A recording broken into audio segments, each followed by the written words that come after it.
Bu gedişin əsassız vurdu məni.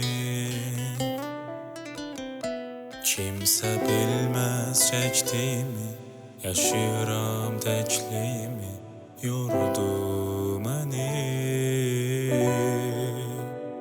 Heç kimsə görmədi qəlbimi, heç kimsə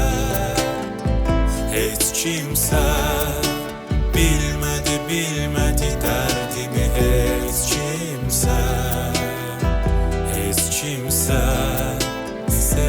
sevmədi mən kimi, heç kimsə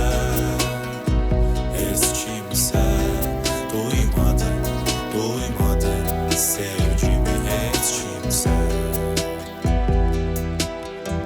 Gündüzlərim qaranlıq, gülmədim heç bir anlıq, səbəb sənsən. Sözüm keçmir ürəyimə, hər arzuma, diləyimə, tələb sənsən.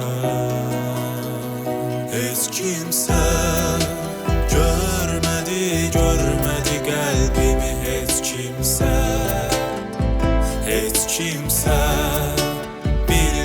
bilmədi dərdimi, heç kimsə